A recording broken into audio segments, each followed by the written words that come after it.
in my unboxing of the SteelSeries 7H headset, I promised to do a bit more of an in-depth review than I typically do.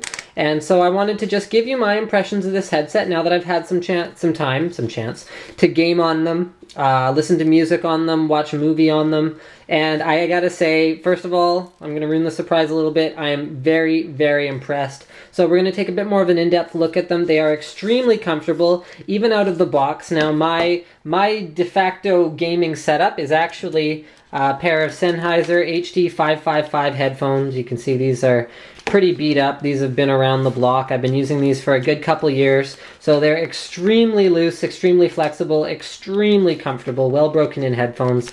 And then for a microphone, I actually just drape a PC161, also from Sennheiser, around my neck. So the microphone comes up to my mouth, and then the headphones sit on my head like this. Kind of like that, yes. The HD555s, I found most gaming headsets, by comparison, completely unsatisfactory for music and just in terms of general audio quality. Now, I've also got some other points of reference that I want to give you guys here. So I have the SteelSeries Siberia V2. This is their white model. It's a little bit less expensive, actually quite a bit less expensive than the 7H. A little bit less expensive than, or quite a bit less expensive again than even the HD555s on their own. I have the SteelSeries 5H V2, so this is their previous top of the range, also with the retractable mic. Also has the detachable ear cups for travel and such. Honestly, I didn't like these nearly as much as I liked the new 7H. I find out of the ones in front of me, the most comfortable are probably the well broken in HD555s and the Siberia V2. These are extremely light. And then with a close runner-up being the 7H. But one thing that I can't knock it for is the fact that it's brand new. Whereas I've actually used both of these extensively. This is still probably only seen about a week of gaming use, so it's still a little bit tight. You see how tight that is compared to the Siberia V2, which is quite loose, and the HD555s, which are obviously completely loose because they're so old. Another point of reference that I do have for this particular little review is the Sennheiser PC350s. These, again, are quite well used. These are a closed headset. So that means, actually I want to talk a little bit about what that means. So first of all, the ones that I typically use for gaming, the 555s, those are an open headset, open headphone. That means that I can hear my surroundings, and my surroundings can hear whatever I'm listening to on my headphones. These do not block sound at all. These go right through to the speakers, so anyone around me can easily hear what I'm hearing. One thing that you do lose a little bit with an open headphone is some of the directionality, because it means that the sound coming out the right earphone is coming out here, and you can potentially hear it through the left earphone. So you don't have quite the same directionality that you would with a closed headphone like the PC350, which is designed completely for gaming. This is a purely gamer SKU from Sennheiser. So let's talk a little bit about what makes the 7H, honestly, in my opinion, one of the best values on the table in front of me. It has a lot of the premium features that you see on the really high-end headsets. So it's got these rotatable earpieces. That makes them extremely comfortable no matter how your head is shaped. It's got the detachable thingamajiggy here where you can take this. Honestly, I don't think this is a very useful feature, but I guess if you travel with your headset a lot, it might come in handy. I don't. So that might be why I don't see the value of it. You've got other really cool things too, though. You can actually exchange the earpieces, so you've got these pleathery ones or the cloth ones if you prefer a more closed listening experience. So that means that, much like the PC350s, you cannot hear what's going on in the right ear through the left ear, because these actually form a pretty good seal with your head and make it so that not only can you not hear your surroundings can't hear you, and the sound is very isolated from one ear between the ears. So you can either choose to have that listening experience with the 7H, or you can put on the cloth the cloth earpieces, and then you can actually have a more open listening experience. Now, I actually very much prefer the HD555s to the PC350s. I don't like the 350s all that much because I do not like the closed listening experience, but with these I was able to put on the cloth pieces, and I found them quite satisfactory in music, movies, and in games. Now, with games, Honestly, this is a little bit better, but it's summer right now, and I found my ears got pretty warm with these, and frankly, with any sort of plasticky, leathery material against my head.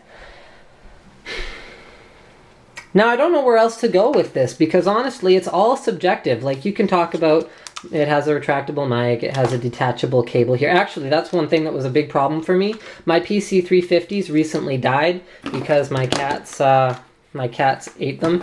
Here. This is when they were just little babies, but you can see that they have died. Now, unlike the 555s, which have a detachable plug here, which is pretty hard to take out, but you can take it out and you can replace the cable. And you can do the same thing with the 7H, because it has a little mini USB cable. The PC350s do not have that particular feature. I took the whole earpiece apart, and it's all soldered in there. It would be quite a bear to actually replace it. What else do I want to talk about in terms of comparison? I think that pretty much covers it. Basically, these are about 50 bucks less than the 555s that I'm using now. They do have a mic.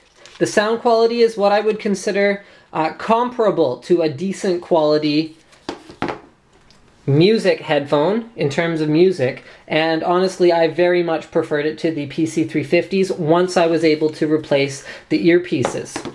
Now, the thing that really impresses me actually is the price range, because it's quite a bit less expensive than anything else that I would consider comparable in terms of sound quality. It blows away any other sort of purely gaming headsets that I've used in the past. Now, I don't know if you've noticed in some of my blog videos that I shoot in my office, I also have some Razer Carcharias headphones in there, and those are probably, again, up with the more comfortable headsets here. But I found the sound quality was not quite up to par with the Siberia V2 when I tested them last time. So I guess this is just 7 minutes of me rambling my thoughts on headphones. I just want to say that SteelSeries has done a fantastic job with this product. I think that at the price point, it's pretty much unbeatable. And I was very, very, very impressed with the SteelSeries 7H. I guess if I'm going to call this a review, I should probably actually talk about some of the other stuff. You can get it with a USB sound card, which has been a lifesaver for me. My onboard sound died on one of my motherboards, and so I actually use this. The sound quality is, I would call it perfectly adequate, but I'm used to using a $100+ sound card and or a $500 receiver to actually power my headphones. So yeah, it's adequate. It's about what you'd expect. It's only a $30 adder, I think, so it's not that expensive. It has a short cable, which has an on-off, low-high, just on-off for the mic, and then volume adjustment for the headphones. And then you can actually attach that to an extension cable. So if you have a SteelSeries 7H, you can plug right into the back of the keyboard for your audio. And then if you do not, then you can just plug right into the back of the computer. It has kind of like chromey accents, which I think really look nice. And it has an overall more solid build quality versus previous headsets that they've released. I really like the retractable mic. They've really upgraded the look of it versus ones that we've seen before. So here, I'll show you the one on the 5H V2. It looks like a little, like, I don't know, teardrop. Looks very strange. Whereas this one looks more like a professional looking mic.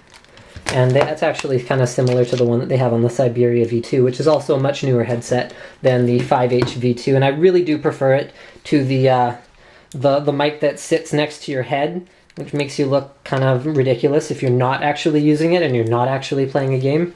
So there, I actually gave some of my thoughts on the 7H. Now I can call this legitimately a review. I enjoyed it, it's good.